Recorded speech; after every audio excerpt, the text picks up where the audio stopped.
Welcome to This Toast is For You, a podcast celebrating the people who make our lives better. I'm your host, Kay Elizabeth, a licensed counselor, coach, and PhD, and I interview delightful people who support our health through financial stability, healthcare, education, the neighborhoods we live in, and the relationships we keep. So give a listen if you are in need of a dopamine hit, or if you like toast, because this toast is for you. So my name is Chris Kolstad. I'm the owner of the Pizza Man here in Columbia Heights. Been here for a little over 5 years, almost 5.5 now, actually. As the owner, worked here for about a year before that. Pretty much lived here for the last, half a decade, but actually being right down the street now, it's been fun getting to know the neighbors, getting to see the people outside of the shop, getting to know them, not just the customer, but the actual people. Knowing and caring about your customers as people is evident in your Facebook page. I have never seen as much engagement on a pizza shop's Facebook as yours. I think I counted 971 likes or comments in the last 36 hours alone. It's pretty impressive. And some of the stories that you share on Facebook about your customers and staff are absolutely incredible. Would you share what led you to decide to buy Pizza Man? Honestly, I had zero intention of ever owning a restaurant. I was there as a delivery driver. I left mental health after off and on for 13 years working in it. Just needed kind of a mental health break from mental health work. I enjoyed what I did, and to this day, I loved everything about what I did. But when you get to the point where you're burnt out in that field, it's time to go. I wanted something kind of lower responsibility. At the time, was also trying to get custody of my daughter. So it was like, all right, let's go. Just deliver pizzas, make cash every night so I could make some payments on some things. Ended up working for the Crystal Pizza Man store, transferred over here roughly 2 years into that excursion. There was a gentleman in place that was going to be taking over the store here after a year of it reopening, and just kind of decided he didn't want to. So when the guy that owned the franchise came to me and said, hey, is something you'd be interested in? At first it was like, well, no. But after thinking about it for a very short period of time, it was like, this is an opportunity I'm going to have that I'm never going to have otherwise. Called my wife and I was like, look, I don't know if I think this is a good idea or not. I genuinely don't. But do we want to try it and see if it works? And I think her response, since this is a family show, we'll keep it fairly calm. But if you think you can do this, okay. And 5.5 years into this, I'm still not sure if I can do this. But we've done way better than we expected to do with this. And the community stuff is a huge part of that. The Facebook interactions you were talking about is a huge part of that. Yeah. So everybody kind of told us, like, the reputation before was they didn't communicate with people, they didn't talk to people, they were slow on everything. So we just took the approach of let's go the exact opposite. And at some point in there, it went from kind of the restaurant Facebook page to almost like a blog about life in the pizza industry and our personal life. And the more I tried to turn it back towards just pizza and whatnot, the more people kept steering it the other direction. It's like, okay, you know what? This is us. So how did you build that community? So right after we bought the store, and many restaurants, of course, had to deal with the COVID stuff, we had owned the store for about 3 weeks when that started happening. We don't have dine-in. So, a lot of these places had to shut down. For us, it was a boost. In this area, there's a fair amount of people living out school lunch programs and everything else. And we just kind of said, look, we've got, easy access to a bunch of lettuce, water bottles, things like that. So we started offering like small family meals for people that were no longer getting the free school lunches. We didn't do them for free, but we did them severely discounted. Basically, that large family size salad, I think a cheese bread and a couple bottles of water for $5, 5 or 7, I can't remember which. You could feed a family on it for $7 to $10. And we just felt that was something, for us, lettuce is very minimal cost. Water bottles is next to no cost. Cheese bread's really not an expensive cost for us. It's like, if we can put food back in the community and keep money in their pockets for the most part, you build that stuff with the community. You build, for lack of a better way to put it, you show that you care. You show that you want people around you to be able to be, maybe not better, but comfortable. We're going to change the world, but at the same time, if you can at least keep somebody from being hungry for a day, I can't sit in a building full of food and watch people around me starve. It doesn't feel right. You know, obviously, yeah, we do have margins and stuff we have to watch and protect, but there's also a level of human element to it too, where when someone comes in, you can see they're clearly struggling. I can throw you a cheese pizza or a cheese bread. I'm not going to sit and make you, a 3-course meal, but I'm not going to let you walk out of here and starve either.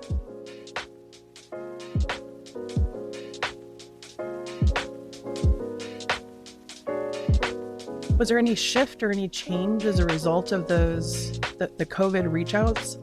Oh, absolutely. When we bought this store, if you go back and look at the Google and Yelp reviews and stuff, there was an average of less than 2 on everything.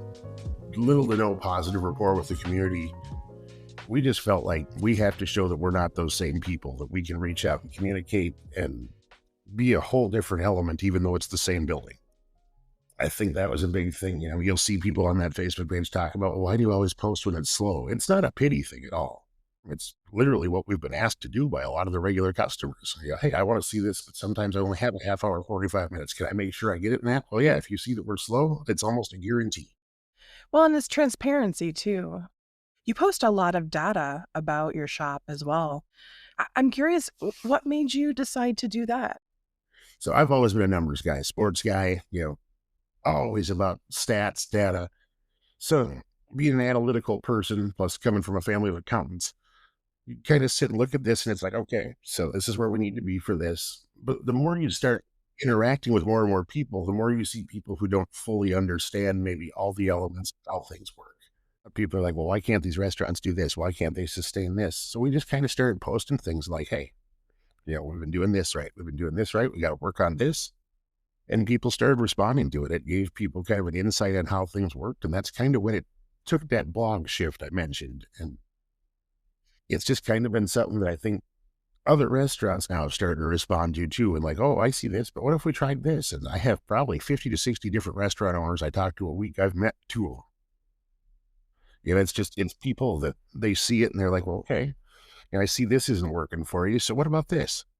And then they'll come to me and what do you think on this? And it's nice to have that group of people that kind of understand each other in the industry, but I think also having the customers have that understanding a little bit makes a big difference. So like, okay, why are you posting when you're slow? Why are you posting about this? Why about this?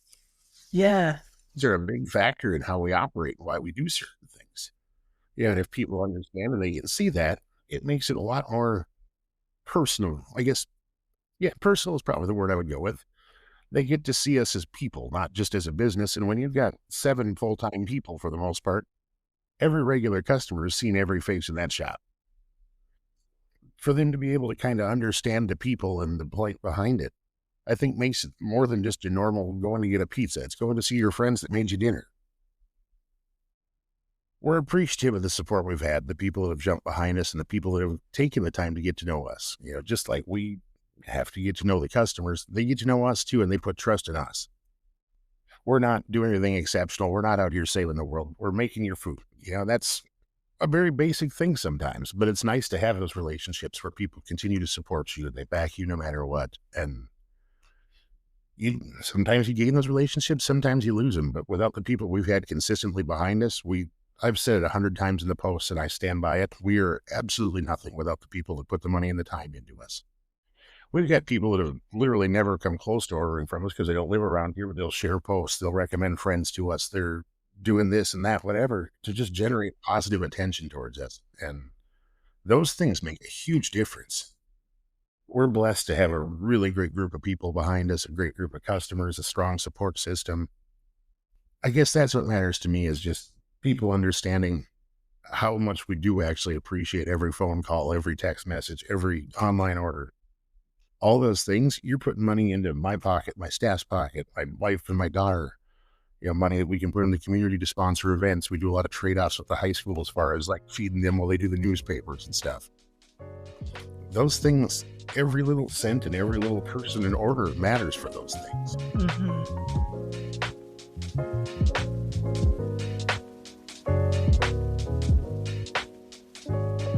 When I think about the data that you're putting out there, you're also letting your neighbors know about the health of the neighborhood too. We want to keep open and transparent, keep doing different things in the community, and possibly build up the resources to do better and more things in our community.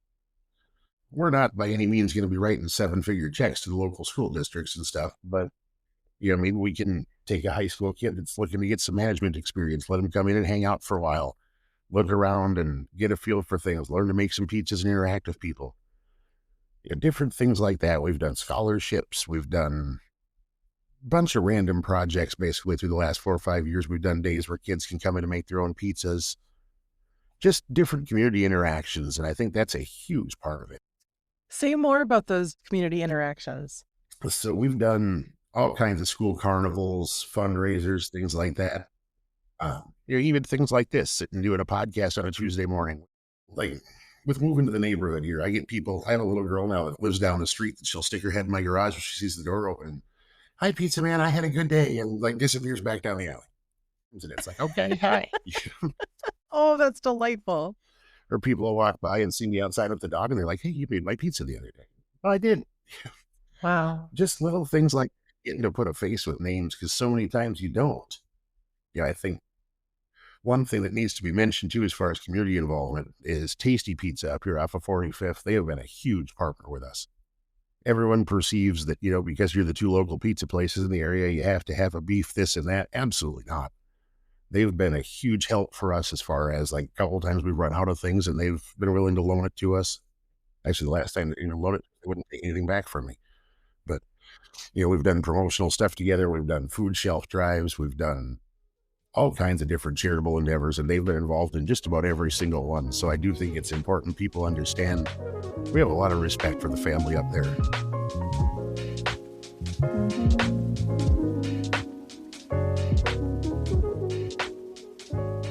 So when you're talking about building relationships, there are 2 stories that you had shared. I'm wondering if you would be willing to share the story of the stickers that you have on your pizza boxes.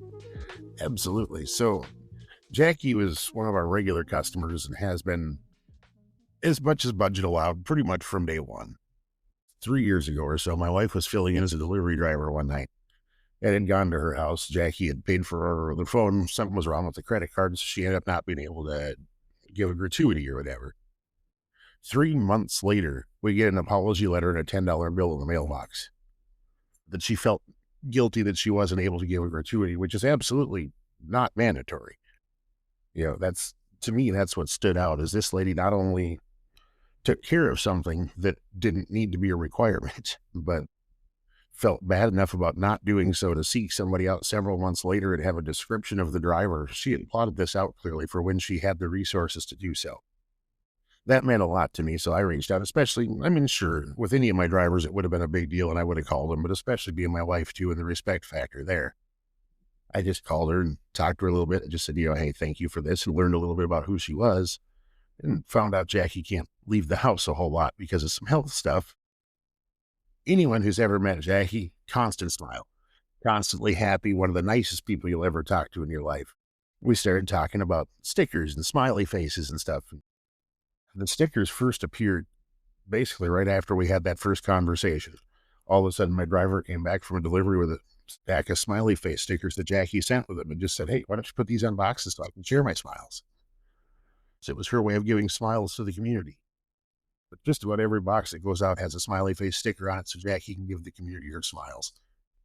It's been 3 years now, I think, and it's been nearly every box that's found at our door has had one of those stickers on it since. I actually got yelled at once because she got a pizza without one on it, and I got lectured about how I didn't let her know we were out of stickers or didn't get more. Her family came to me about the end of life care, brought in a whole stack of stickers and said, hey, this is where she's at. She's probably not going to get to come back here to give you more.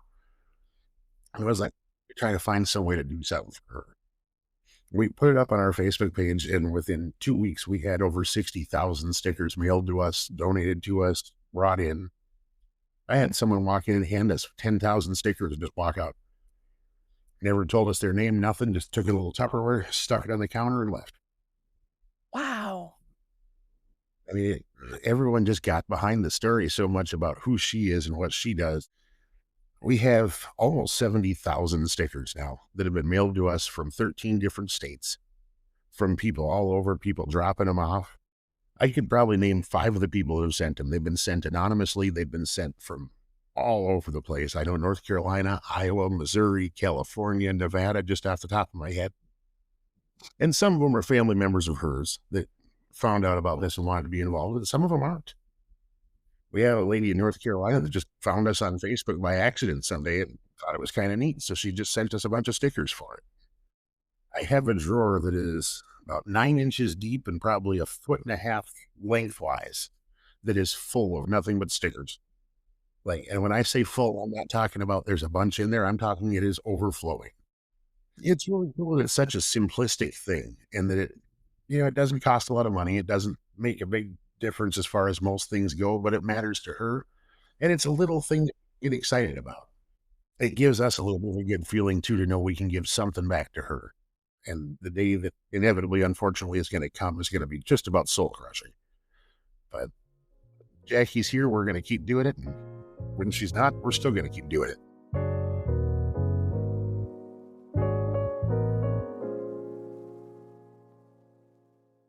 You know, there was another story that I read that I wondered if you could share, but you had someone come in looking for you and you learned that she was a sister of a longtime regular of yours who had passed away. Do you know what I'm talking about? I do. Long story short, he had perished in a house fire almost a year ago here. We have these packages we frequently put out where people would purchase a package of pizzas and then just be able to call us and say, hey, I've got this on my file. Can I use it whenever? So yeah, and she came to us and she came in, I don't want to say looking almost unapproachable, but uncomfortable. And asked to speak to the owner or manager. And it was like, that's usually not a positive thing. Right. And she started to talk to me about him and about the situation and basically explained he had actually purchased one of those packages the day before he passed away. So he never had a chance to use any of it. It's been sitting there.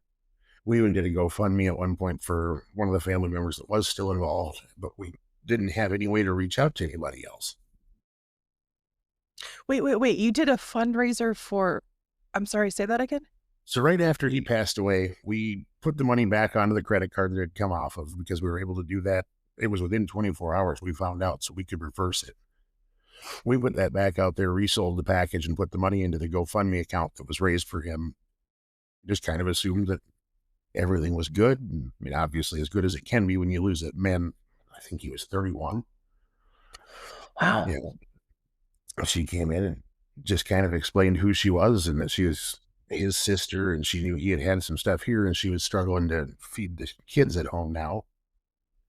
And basically just said, hey, I know my brother had these. Is there a way we could just transition this to me? It was like, I was almost upset that it took her a year to come ask me this. If she knew this existed, I don't know if she knew it existed for the full year, but it was really, really, I don't even know the right word. It threw me off because, she was super polite. She came in almost like she felt like she was reaching for a handout. In no way, shape, or form was that what she was doing. You've got this man's nieces and nephews, and he used to come in once a week. He was a regular. He was an advocate for us all over social media. She's like, well, I know he's just a customer to you guys, but he was my brother. I said, actually.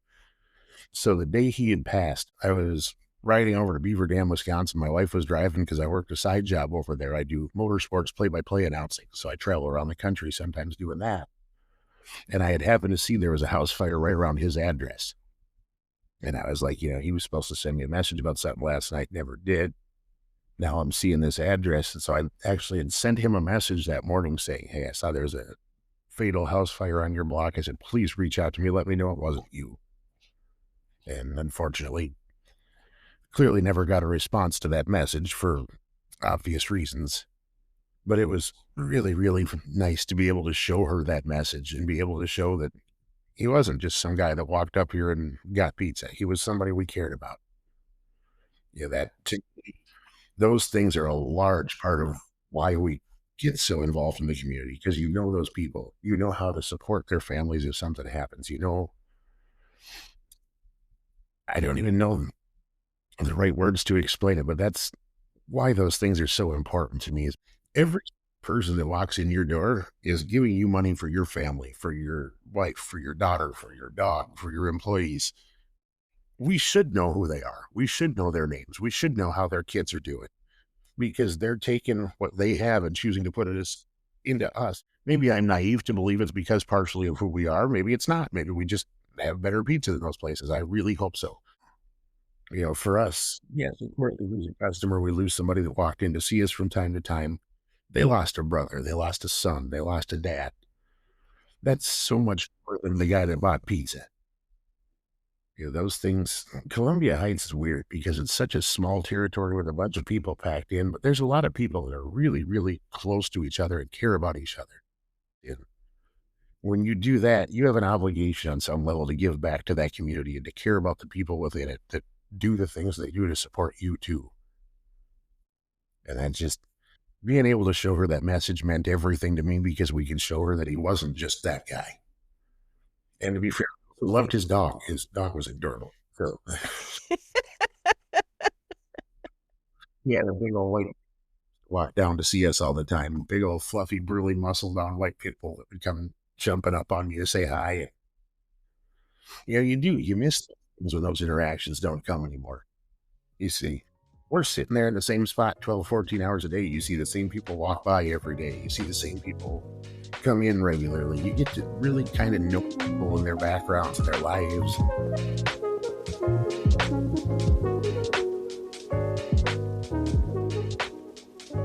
Is there someone named Liam who had his car stolen?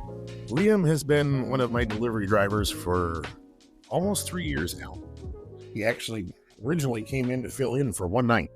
On December 3rd, Anthony, my phone guy, called me at 9 o'clock and he goes, "Hey, Liam's car got stolen." I went, "Oh, haha, funny. Let's not even joke about that." He's like, "Yeah, I'm not kidding."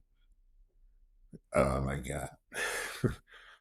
We posted something about it within 12 hours. We had the GoFundMe up for him and had enough money raised to purchase him a pretty reliable used car. Our community jumped behind him. We had somebody from 3-4 states away put $500 into it that'll never benefit from it. Wow. They've got him. They've gotten to see our community. They have some family up here. I mean, it wasn't a ridiculous amount of money, but it was enough to keep him able to provide for his family. People have really gotten to know Liam, especially the dogs. The guy that travels around with dog treats in the car, and several of them have discovered this. So, I think, again, it's just a matter of when you're seeing the same people all the time and you're consistently going out there and they get to know you as a person a little bit. They understand that, this is a guy trying to provide for his wife and trying to provide for himself and trying to just do his job, and all of a sudden his car's gone. Most pizza places like ours run with 3 or 4 drivers. On a Friday night, we run with Liam. Saturday night, we run with Liam. We rarely ever have a second driver in a vehicle for any reason. And I think that's why so many people were willing to jump behind it, because so many of them know Liam is very, very good at what he does. Honestly, just about every one of our people is like that. That makes a huge, huge difference in the equation of things.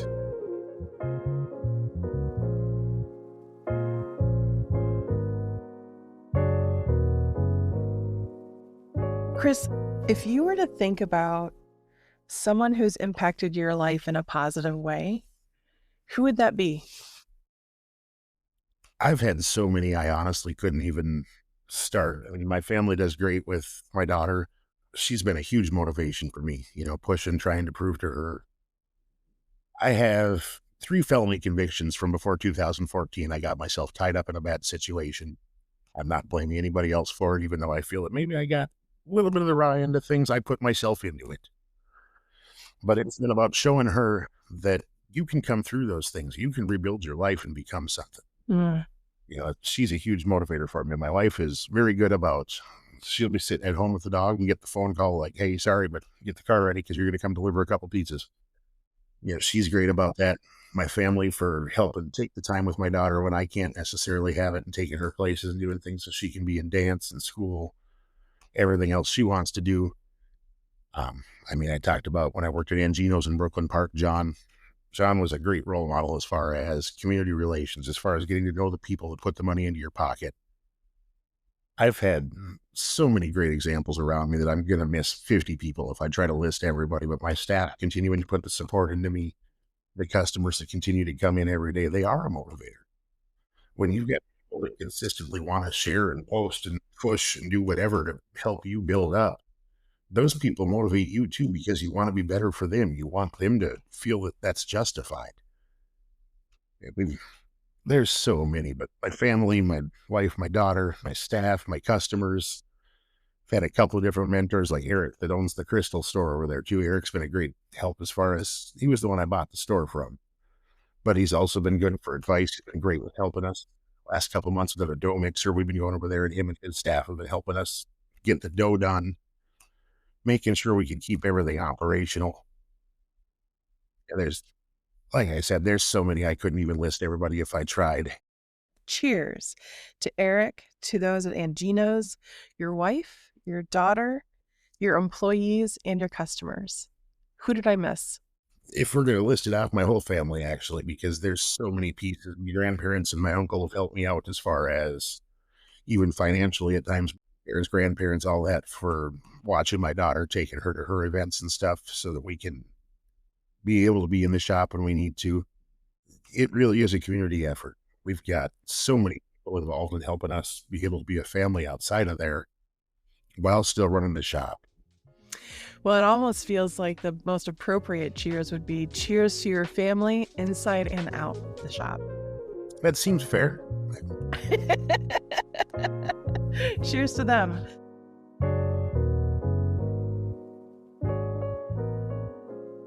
Chris, for having the awareness that your neighborhood influences you and your employees and your family, for working hard for transparency, for listening to your customers and what they want and need in their neighborhood, for the most important thing to me, the most salient thing to me is for caring about your customers and caring about your employees.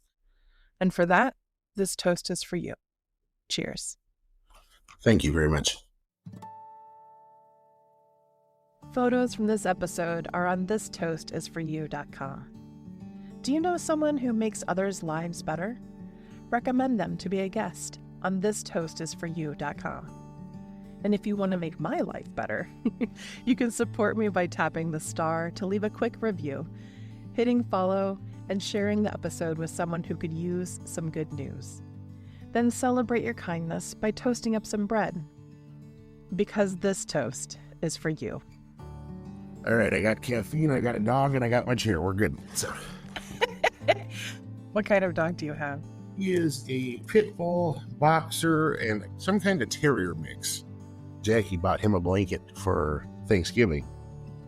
So he's got a little blanket now that sits on his ottoman underneath the window. We got a really cute picture of him sleeping on that, so we got that framed and brought it to Jackie. We had a bunny that we rescued. We found him in our yard and could tell he was domesticated. He wasn't much of a people bunny. If you tried to get too close, he'd try to eat your face. When he died last year, we went and dropped his stuff off at the Humane Society, and this little guy was sitting in the cage right next to the desk, and he had the exact same markings as the bunny we had. Stop it. So I've got a really cute picture of him sticking his tongue out at me when I told my wife we're not bringing a dog home. He loves my staff. We live 2 blocks from the restaurant, so I'll walk him up there. We have to open the door and let him see who's inside, as his best friend's working there. No. We would actually get yelled at if we didn't come show up to pick up the Halloween stickers, and it was almost like November. I have all the pumpkins. What am I going to do? Oh, that's amazing. I'm just a guy that lucked into a situation and knew that you have to work to keep it. We wouldn't have had this opportunity if somebody wouldn't have taken a dive on it. We knew there's a chance we'd fail, but when you come into it, if you fail because it just didn't work, sometimes that happens. If you fail because you didn't put the effort into it, that's a whole different thing. We just kind of got determined if we're going to strike out, we're going to strike out swinging. And if we can build the community up along with us and we still don't make it, okay, well, at least we left it a better place by the time we left. Jess, who I learned about you from, was episode 1. So it feels like a really neat Kind of a bookend. bookend.